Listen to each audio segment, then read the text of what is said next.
ঘূর্ণিঝড় রিমাল প্রসঙ্গ। ঘূর্ণিঝড় রিমালের আঘাতে সব হারানোদের স্বাভাবিক জীবনে ফেরার লড়াই চলছে।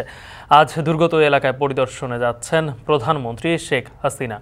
পটুয়াখালীতে ক্ষতিগ্রস্তদের মাঝে ত্রাণ বিতরণ করবেন তিনি। বেলা 11টায় তিনি রাজধানীর তেজগাঁও বিমানবন্দর থেকে হেলিকপ্টারে রওনা হবেন। পটুয়াখালীর কলাপাড়াতে আছেন সহকর্মী হাসিব বিল্লাহ, যুক্ত হচ্ছি তার সঙ্গে সরাসরি।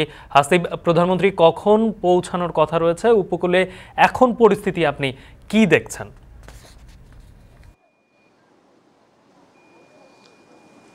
উপকূলের পরিস্থিতি এখন তো ভালোই, কারণ বেশ ঘূর্ণিঝড় বা তাণ্ডবে এখানকার মানুষ ব্যাপক ক্ষতিগ্রস্ত হয়েছেন আর তাদেরকে দেখতে আসছেন এবং ত্রাণ বিতরণ করতে আসছেন প্রধানমন্ত্রী শেখ হাসিনা। আমি যেখানে দাঁড়িয়ে আছি এইখানে এটি একটি হেলিপ্যাড।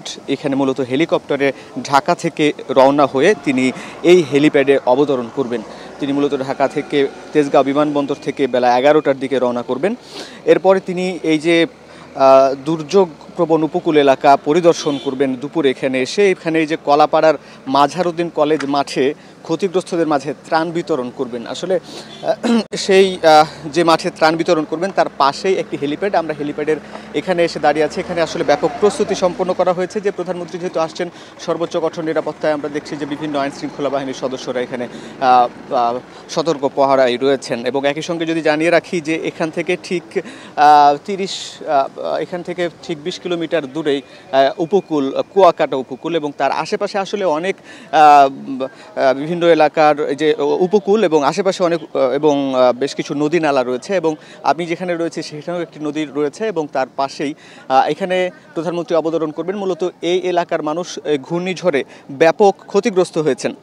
পটুয়াখালীতে এই জেলায় নিহত হয়েছেন 3 জন, ক্ষতিগ্রস্ত হয়েছেন প্রায় 3,38,000 মানুষ। 6,082টি ঘর পুরোপুরি বিধ্বস্ত হয়েছে এবং একই সঙ্গে বেড়িবাঁধ, মাছ, কৃষি, সড়ক, বিদ্যুৎ সব খাতে কিন্তু ব্যাপক ক্ষতি হয়েছে। আসলে এখানে কৃষিতেও ক্ষতি হয়েছে 28 কোটি টাকা এবং একই সঙ্গে মৎস্য ক্ষতি হয়েছে 26 কোটি টাকা। আসলে এখানে মূলত যারা ক্ষতিগ্রস্ত হয়েছেন এবং তাদেরকে দেখতে আসবেন প্রধানমন্ত্রী। আর তাই আমরা দেখতে পেয়েছি সকাল থেকেই বিভিন্ন এলাকা থেকে মানুষ গিয়ে ওই সভাস্থলে উপস্থিত হয়েছেন।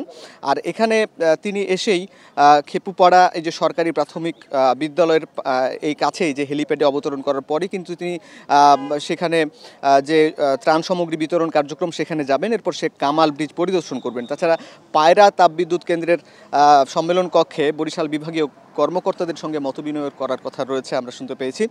এরপরই তিনি আবার ঢাকায় ফিরবেন বিকেলে। আসলে পটুয়াখালীর উপকূলের এই কলাপাড়ায় আঘাত হানে এই রোববার এই ঘূর্ণিঝড় 120 কিলোমিটার গতির ঘূর্ণিঝড় এই রিমাল আসলে ক্ষতিগ্রস্ত করেছে এই এলাকার বেশ কিছু এলাকা ক্ষতিগ্রস্ত হয়েছে, ঘরবাড়ি বিচ্ছিন্ন হয়েছে এবং মানুষজন অনেকেই ক্ষতিগ্রস্ত হয়েছেন। তাদের জীবন জীবিকার যে অবলম্বন সেটিও বিনষ্ট হয়েছে। তাই প্রধানমন্ত্রীর আশ্বাস পাওয়ার অপেক্ষায় তারা। এই ছিল এই কলাপাড়া থেকে। ঘূর্ণিঝড় রিমালের আঘাতে ক্ষতিগ্রস্ত উপকূলে যাচ্ছেন, পটুয়াখালীতে আজকে যাচ্ছেন আমাদের প্রধানমন্ত্রী শেখ হাসিনা। সেই বিষয়ে জানাচ্ছিলেন সহকর্মী হাসিব বিল্লাহ।